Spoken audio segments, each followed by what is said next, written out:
കഥ ഭർത്താവ് ഭാഗം 59. ഉച്ചയായതോടെ വെയിൽ താണു തുടങ്ങിയപ്പോൾ മുറ്റത്തെ വിരിച്ച പനമ്പിൽ പുഴുങ്ങി ഉണങ്ങാനായി നിരത്തിയിട്ട നെല്ല് കാൽകൊണ്ട് ചക്കിയിടുകയാണ് ചന്ദ്രിക. അതിനിടയിൽ വീട്ടിനുള്ളിലിരുന്ന് തൻ്റെ ഫോൺ ബെല്ലടിക്കുന്നത് അവർ കേട്ടെങ്കിലും അങ്ങോട്ടൊന്ന് തലതിരിച്ചു നോക്കിയ ശേഷം ചന്ദ്രിക ജോലി തുടർന്നു. ഒരു തവണ ബെല്ലടിച്ച് നിന്നിട്ട് വീണ്ടും ഫോൺ റിങ് ചെയ്തു തുടങ്ങിയതോടെ അതിന് ഗോപിയേട്ടൻ എങ്ങാനോ ആണോ വിളിക്കുന്നത് എന്ന് മനസ്സിൽ പറഞ്ഞുകൊണ്ട് ചന്ദ്രിക ചെന്ന് ഫോൺ എടുത്ത് നോക്കി. സുനിതയുടെ കോളാണ് അതിലേക്ക് വന്നുകൊണ്ടിരിക്കുന്നത്. ചന്ദ്രിക കോൾ അറ്റൻഡ് ചെയ്തു. ചെറിയമ്മേ എന്നൊരു നിലവിളിയായിരുന്നു അവർ ആദ്യം കേട്ടത്. ആ നിലവിളി കേൾക്കെ അവരുടെ അംഗപ്രത്യാഗം തളർന്നുപോയി. എന്താടി മോളെ? അവർക്ക് ചോദ്യം പൂർത്തിയാക്കേണ്ടി വന്നില്ല. ചെറിയമ്മേ, ചെറിയച്ഛനോട് പെട്ടെന്ന് ഇങ്ങോട്ടൊന്ന് വരാൻ പറയോ ചെറിയമ്മേ, അല്ലെങ്കിൽ അയാൾ ചത്തുപോകും. ഒന്ന് പെട്ടെന്ന് വിളിക്ക് ചെറിയമ്മേ, ചെറിയച്ഛനെ. സുനിതയുടെ കിതപ്പും വാക്കുകളിലെ വിറയലും ഇടയ്ക്കിടെ അവളുടെ ഒച്ചയടഞ്ഞു പോകുന്നതുമൊക്കെ അവർക്ക് ഫോണിലൂടെ കേൾക്കാമായിരുന്നു. ഗോപിയേട്ടൻ ഇവിടെ ഇല്ലല്ലോ മോളെ. മധുരിമയുടെ അടുത്തേക്ക് പോയേക്കുക ഊട്ടിയിൽ. അവിടെ സ്കൂളിൽ എന്തോ ഫംഗ്ഷന് മാതാപിതാക്കളൊക്കെ എത്തിച്ചേരണമെന്ന് അറിയിപ്പ് വന്നിരുന്നു. ഗോപിയേട്ടനും ശ്രീകുട്ടനും കൂടിയാ പോയിരിക്കുന്നത്. എൻ്റെ ദൈവമേ, ഇനി ആരാണോ ഞങ്ങളെ ഒന്ന് സഹായിക്കുന്നത്? മറുവശത്തു നിന്ന് സുനിത നിലവിളിച്ചു. എടി എന്തി പറ്റി മോളെ? അവിടെ എന്താടി സംഭവിച്ചത്? ചന്ദ്രികയും വിറയ്ക്കാൻ തുടങ്ങി. കൊന്നു. സുനിതയുടെ ശബ്ദം 1000-ൽ പരം കാതം ദൂരെ നിന്നാണ് തൻ്റെ കാതിൽ വന്ന് വീഴുന്നതെന്ന് ചന്ദ്രികയ്ക്ക് തോന്നി. കൊന്നോ? ആരെ? ചന്ദ്രിക ഒരു താങ്ങിനെന്നോണം ഭിത്തിയിൽ കൈകൊണ്ട് പരതി. അമ്മ കൊന്നു. അയാളെ വെട്ടിക്കൊന്നു ചെറിയമ്മേ. അടുത്തതായി ചന്ദ്രിക കേട്ടത് നിസ്സഹായതയുടെ തുരുത്തിൽ ഒറ്റപ്പെട്ടു പോയ ഒരു പാവം പെണ്ണിൻ്റെ നെഞ്ചുലയ്ക്കുന്ന കരച്ചിലാണ്.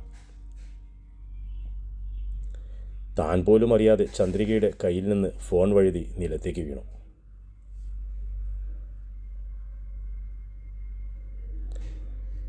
സജിത്തിൻ്റെ പാത്രത്തിലേക്ക് കരിമീൻ വറുത്തത് എടുത്തു വെച്ച ശേഷം ജയകല ഭർത്താവിന് ഇഷ്ടമുള്ള ചൂട വറുത്തത് അദ്ദേഹത്തിൻ്റെ പാത്രത്തിലേക്ക് വെച്ചു കൊടുത്തു. രവികൃഷ്ണന് പണ്ട് മുതലേ പ്രിയം ചെറുമീനുകളോടാണ്. ഒന്നുകിൽ ചൂട, അല്ലെങ്കിൽ മുള്ളുൾപ്പെടെ നന്നായി മൊരിഞ്ഞെടുത്ത കാരൽ മീൻ. കുഞ്ഞു ചാള വറുത്തെടുത്തതാണെങ്കിലും അയാൾക്ക് ഇഷ്ടമാണ്. RDO രവികൃഷ്ണൻ അപൂർവമായി മാത്രമാണ് ഉച്ചയ്ക്ക് ആഹാരം കഴിക്കാൻ വീട്ടിലേക്ക് വരുന്നത്. ചില ദിവസങ്ങളിൽ ജോലി തിരക്ക് കാരണം ആ കാര്യം അദ്ദേഹം മറന്നു പോകാറുമുണ്ട്. ഇന്ന് സ്ട്രൈക്കായതിനാൽ മകനും അച്ഛനും മുത്തശ്ശിയും ചെമ്പക്കുടിയമ്മയും എല്ലാവരും ഊണുമേശക്കരികിൽ ഒച്ചയ്ക്ക് ഒത്തുകൂടിയിട്ടുണ്ട്. അവർക്ക് കുടിക്കാനുള്ള തണുത്ത വെള്ളവും ചൂടുവെള്ളവും വേലക്കാരി നേരത്തെ തയ്യാറാക്കി വെച്ചിട്ടുണ്ടായിരുന്നു. സജിത്ത് ആദ്യത്തെ ചോറുള്ള വായിലേക്ക് വെച്ചതും മേശപ്പുറത്ത് അവൻ്റെ അരികിലിരുന്ന ഫോൺ ബെല്ലടിച്ചു തുടങ്ങി. സുനിത വിളിക്കുന്നത് കണ്ട് അവൻ അപ്പോൾ തന്നെ കോളെടുത്തു. സജിത്തെ, ഞങ്ങളെ രക്ഷിക്കണേ സജിത്തെ. സുനിതയുടെ നിലവിളി ഫോണിലൂടെ കേട്ട് ആഹാരം കഴിച്ചുകൊണ്ടിരുന്ന സർവരും നിശ്ചലരായി. എന്താടി? എച്ചിൽ കൈ ചുരുട്ടി പിടിച്ചുകൊണ്ട് സജിത്ത് ഇരുന്നിടത്തു നിന്നും ചാടി എണീറ്റു. സജിത്തെ, അയാളെ കൊന്നു. ശ്യാമേട്ടനെ ഇവിടെ വെട്ടിയിട്ടിരിക്കുക. അവൾ കരയുന്ന ഒച്ച അവരെല്ലാം കേട്ടു. ഞാൻ ദാ വരുന്നു. നീ പെട്ടെന്ന് ചെന്ന് അയൽപക്കക്കാരൊക്കെ വിവരമറിയിക്ക്. സജിത്ത് ഫോൺ ഓഫ് ചെയ്തുകൊണ്ട് തിരിയാൻ തുടങ്ങുമ്പോൾ ശശികല അവൻ്റെ കൈക്ക് പിടിച്ചു. അവരിലെ മകനോടുള്ള അമ്മ സ്നേഹം ഉണർന്നു കഴിഞ്ഞിരുന്നു. എവിടെ പോവാ നീ? അവിടെ ഇരുന്ന് ആഹാരം കഴിക്ക്. അമ്മ കേട്ടില്ല. സുനിതയാ വിളിച്ചത്. അവിടെ അവൻ്റെ തൊണ്ടയിടറി. അവിടെ ഇങ്ങനെ പലതും നടക്കും. ദാ അച്ഛൻ ഇവിടെ ഇരിക്കുന്നത് കണ്ടല്ലോ. നീ നിൻ്റെ കസേരയിലിരുന്ന് ആഹാരം കഴിക്കാനാണ് പറഞ്ഞത്. ജയകല സ്വരം കടുപ്പിച്ചു. ഞാൻ വന്നിട്ട് കഴിച്ചോളാം. അമ്മ എൻ്റെ കയ്യിൽ നിന്ന് വിട്. എനിക്ക് പോകണം. എനിക്ക് പോയേ പറ്റൂ. ഞാൻ പോകും അമ്മേ. അവൻ അമ്മയുടെ കയ്യിൽ നിന്ന് പിടിവിടിവിക്കാനായി കുതറി നോക്കി. ആഹാ, ഞാൻ പറയുന്നത് അനുസരിക്കാതെ നീ പോകുമോ? എന്നാൽ എനിക്കതൊന്ന് കാണണമല്ലോ.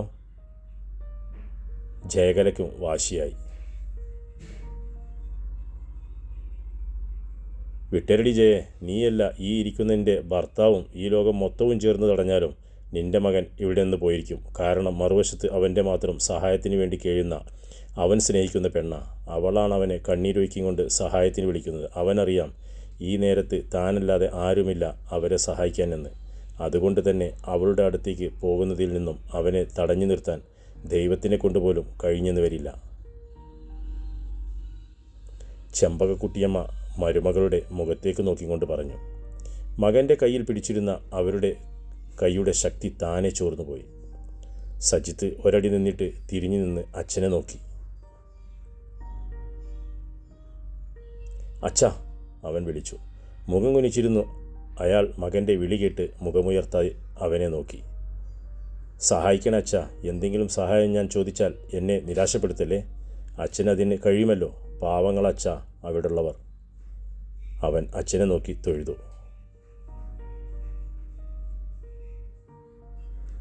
ഞാനെന്ത് സഹായം ചെയ്യാൻ? എന്നെ കൊണ്ടൊന്നും പറ്റില്ല.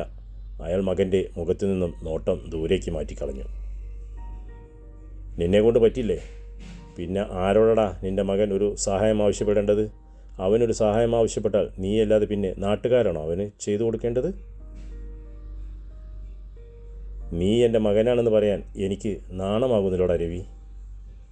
ചെമ്പകക്കുട്ടിയമ്മ അയാളെ നോക്കി ദേഷ്യപ്പെട്ടു.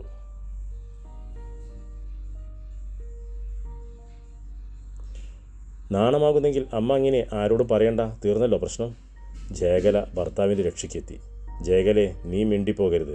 ഞാൻ സംസാരിക്കുന്നത് എൻ്റെ മകനോടാ, അല്ലാതെ ഞാൻ നിന്നെ വെല്ലുവിളിക്കാൻ വന്നിട്ടില്ല. നിൻ്റെ ഭർത്താവ് നാട്ടുകാർക്ക് മുഴുവൻ എന്ത് സേവയും ചെയ്യുന്നതിന് നിനക്ക് ബുദ്ധിമുട്ടില്ല അല്ലേടി? നിൻ്റെ സ്വന്തം മകന് ഒരു സഹായം അവൻ്റെ അച്ഛൻ ചെയ്തു കൊടുക്കുന്നതാണ് നിനക്ക് പിടിക്കാത്തത്. നീയൊക്കെ എന്തൊരമ്മയാടി? അത്രയും പറഞ്ഞിട്ട് അവർ രവികൃഷ്ണന് നേരെ തിരിഞ്ഞു. നിൻ്റെ മകൻ നിന്നോടൊരു സഹായം ആവശ്യപ്പെട്ടാൽ ആദ്യം ചെയ്തു കൊടുത്തേക്കുക. സ്വന്തം വീട്ടുകാര്യം കഴിഞ്ഞു മതി നാട്ടുകാരെ സേവിക്കൽ. അവൻ ആദ്യമായിട്ടും അവസാനമായിട്ടുമായിരിക്കും നിന്നോടൊരു സഹായം ആവശ്യപ്പെടുന്നത്. അത് നീ ചെയ്തു കൊടുത്തില്ലെങ്കിൽ രവി, നീ എൻ്റെ മകനല്ലെന്ന് പോലും എനിക്ക് കരുതേണ്ടി വരും. അവർ ഉഗ്രശാസന ഇടുമട്ടിൽ പറഞ്ഞു. എന്തെങ്കിലും അമ്മയോട് എതിർത്ത് സംസാരിക്കാൻ ധൈര്യമില്ലാത്തതിനാൽ ജയകല കുറ്റപ്പെടുത്തുന്ന രീതിയിൽ അവരെ ഒരു നോട്ടം നോക്കി. നീ എന്നെ നോക്കി പേടിപ്പിക്കുകയൊന്നും വേണ്ട ജയെ. നിൻ്റെ ഈ നോട്ടത്തിൻ്റെ അർത്ഥമൊക്കെ എനിക്ക് മനസ്സിലാകുന്നുണ്ട്. ഞാനാണ് നിൻ്റെ മകനെ വഴിതെറ്റിക്കുന്നതെന്ന് അല്ലേ? ജയേ, എടി എൻ്റെ മകൻ്റെ ഭാര്യയെ, നിൻ്റെ മകന് ഒരിത്തിരി മനസാക്ഷിയും മറ്റുള്ളവരുടെ സങ്കടം കണ്ട് മനസ്സിലാക്കുന്നതും നിസ്സഹായരെ സഹായിക്കാനുള്ള മനസ്സുമുണ്ടായപ്പോയത് അവൻ്റെ അമ്മയെന്ന നിലയിൽ നിൻ്റെ അഭിമാനമാണെന്ന് കൂട്ടടി അറിവില്ലാത്തവളെ. സ്വന്തം മകനെ കരുതി അഭിമാനിക്കാൻ അതാവേണ്ടത് ഒരമ്മയ്ക്ക്. നിനക്കത് മനസ്സിലാക്കാൻ കഴിയാത്തത് ആരുടെ കുറ്റമാ? ആഹാരം കഴിക്കുന്നത് നിർത്തിയിട്ട് ചെമ്പകക്കുട്ടിയമ്മ ചെന്ന് കഴുകി. സജിത്ത് പുറത്തേക്ക് വന്ന് ബൈക്കിൽ കയറുന്നതിന് മുൻപേ തൻ്റെ കൂട്ടുകാരായ നജീബിനെയും റോഷനെയും വിളിച്ച് സുനിതയുടെ വീട്ടിലേക്ക് വരാൻ ആവശ്യപ്പെടുകയും സുനിത പറഞ്ഞ കാര്യം അവരെ അറിയിക്കുകയും ചെയ്തു.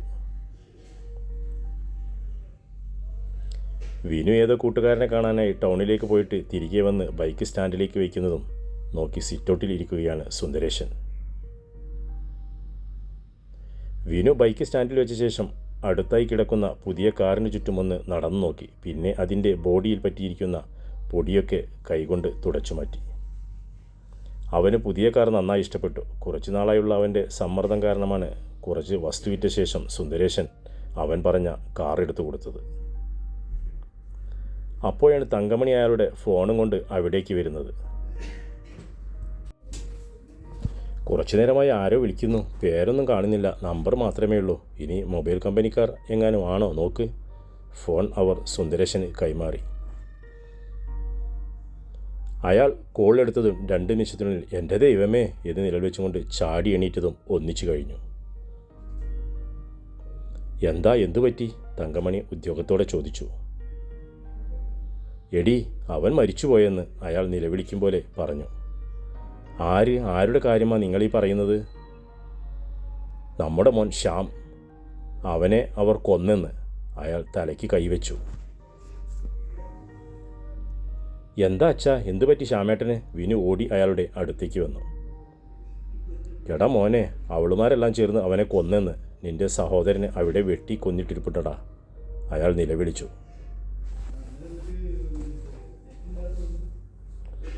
എൻ്റെ ദൈവമേ, ഞാനിതെങ്ങനെ സഹിക്കുമോ? എൻ്റെ മോൻ പോയേ. തങ്കമണി നെഞ്ചത്തടിച്ചു നിലവിളിച്ചു. ആരാച്ച അത് ചെയ്തത്? അവളാണോ, ശ്യാമേട്ടൻ്റെ ഭാര്യ? ആയിരിക്കും, അവളല്ലാതെ വേറെ ആര് ചെയ്യാൻ? എൻ്റെ മോൻ്റെ ജീവിതം ഇല്ലാതാക്കി കളയാൻ മാത്രം എന്ത് തെറ്റാണോ അവൻ ചെയ്തത് ദൈവമേ, അയാൾ നെഞ്ചു തടയും വിലപിച്ചു. എൻ്റെ ശ്യാമേട്ടന് ജീവനെടുത്തത് ആരായാലും ഒറ്റയെണ്ണത്തിന് ഞാൻ വെറുതെ വിടത്തില്ല. ആ വീട്ടിലെ ഒരെണ്ണം പോലും ഇനി ജീവനോടെ കാണില്ല. അച്ഛാ, ഒരു വക്കീലിനെ വിളിച്ചോ. ശ്രീലേഖയ്ക്കുള്ള ആയുധമെടുക്കാനായി വിനു അകത്തേക്ക് കയറിപ്പോയി.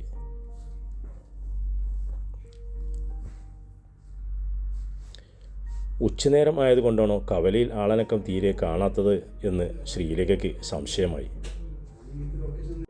ചന്ദ്രേട്ടൻ്റെ ചായക്കടയിൽ ആളില്ല, പെട്ടിക്കടയിലോ പലചരക്കടയിലോ ആരെയും കാണാനില്ല. റഷീദിൻ്റെ തയ്യൽക്കടയിൽ മാത്രമാണ് ശ്രീലേഖയ്ക്ക് ആരെയെങ്കിലും കാണാൻ കഴിഞ്ഞത്. കടകളെല്ലാം തുറന്നു വെച്ചിട്ട് ഇവരെല്ലാം കൂട്ടത്തോടെ ഇത് എവിടെ പോയി കിടക്കുന്നോ? ഉച്ചയായതോടെ തലവേദന മാറിയതിനാൽ സൂപ്രണ്ട് അവളോട് വീട്ടിലേക്ക് പോകാൻ നിർദ്ദേശിച്ചതിന് പ്രകാരം ലീവെടുത്ത് പോന്നതാണ് ശ്രീലേഖ. ശ്രീലേഖ ബസ്സിൽ നിന്നിറങ്ങിയത് കണ്ട് റഷീദ് കടയിൽ നിന്നിറങ്ങി അവളുടെ അടുത്തേക്ക് വന്നു. മോൾ ഇന്നെന്താ നേരത്തെ? അവളുടെ മുഖം കാണുകെ വീട്ടിലെ സംഭവമൊന്നും അവൾ അറിഞ്ഞിട്ടില്ലെന്ന് റഷീദിന് തോന്നി. ഓ, വല്ലാത്തൊരു തലവേദന രാവിലെ പോകുമ്പോഴേ ഉണ്ടായിരുന്നതാ. ഉച്ചവരെ അതും സഹിച്ചിരിക്കുമായിരുന്നു. ഇത്തിരി ആശ്വാസമായപ്പോൾ ഇങ്ങ് പോന്നേ ഉള്ളൂ. അവൾ സംസാരിച്ച് നിൽക്കെ രണ്ടുപേർ വന്ന് അവരുടെ അടുത്തേക്ക് വന്നു. റഷീദിന് മുഖം തിരിഞ്ഞ് നിൽക്കുകയായിരുന്നതിനാൽ അവർക്ക് അത് ശ്രീലേഖയാണെന്ന് മനസ്സിലായില്ല. എൻ്റെ റഷീദേ, തല മരവിച്ചു പോകുന്നൊരു കാഴ്ചയായിരുന്നേ അത്. ആ കാലനെ സരോജിനിയമ്മയ്ക്ക് വെട്ടി വീഴ്ത്താനുള്ള ശക്തി എവിടുന്നാ കിട്ടിയതോ എന്തോ? അതോ ഇനി ആ സുനിതപ്പെണ്ണും ചേർന്നാണോ അവനെ വെട്ടിയിട്ടത്? ചോരയിൽ കുളിച്ച് അവരുടെ മരുമൻ കിടക്കുന്ന ആ കാഴ്ച, എൻ്റെ അമ്മോ, ചത്താൽ പോലും നമ്മൾക്ക് മറക്കാൻ പറ്റില്ല. നീ അത് കാണാൻ വരാതിരുന്നത് നന്നായി റഷീദേ. ആകാശം പിളർന്നിറങ്ങി വന്നൊരു മിന്നൽ തൻ്റെ തലയ്ക്കടിച്ച് ചിതറിയതുപോലെയാണ് ശ്രീലേഖയ്ക്ക് തോന്നിയത്. അവൾ പിന്നിൽ നിന്നവർക്ക് നേരെ വെട്ടിത്തിരിഞ്ഞു. കൺമുൻപിൽ ശ്രീലേഖയെ കണ്ട് അവരും നടുങ്ങിപ്പോയി. എന്താ നിങ്ങൾ പറഞ്ഞത്? അവൾ ഇരുവരെയും മാറി മാറി നോക്കി. മോളെ, നീ വിഷമിക്കല്ലേ മോളെ, അത് സംഭവിച്ചു പോയി. നീ അതറിഞ്ഞിട്ടില്ലെന്ന് തോന്നിയതിനാൽ നിന്നോട് പറയാനാണ് ഞാൻ കടയിൽ നിന്ന് ഇറങ്ങി വന്നത്. റഷീദ് അവളെ സഹതാപത്തോടെ നോക്കി. ഇല്ല, ശ്രീലേഖ അത് വിശ്വസിക്കാൻ കഴിയാത്തവണ്ണം പിന്നോട്ട് നടന്നു മാറി. പെട്ടെന്ന് അവൾ അവർക്ക് മുൻപിൽ നിന്നും തിരിഞ്ഞോടി. കോൺക്രീറ്റ് പാതയിൽ 1-2 തവണ അവൾ വേച്ച് വീണെങ്കിലും സർവ്വകരുത്തുമെടുത്ത് അവൾ ചാടിയെണീറ്റ് വീടിന് താഴെയുള്ള പാതയിൽ ജനസഞ്ചയം കണ്ടപ്പോൾ അവൾക്ക് കാലുകൾ തളർന്നു. അതുവരെയും അവൾ മനസ്സിനെ പറഞ്ഞ് വിശ്വസിപ്പിക്കാൻ ശ്രമിച്ചുകൊണ്ടിരുന്നത് അവരൊക്കെ തന്നെ കബളിപ്പിക്കാൻ എന്തോ കള്ളങ്ങൾ പറഞ്ഞതാണെന്നായിരുന്നു. തുടരും കഥയുടെ അടുത്ത ഭാഗം.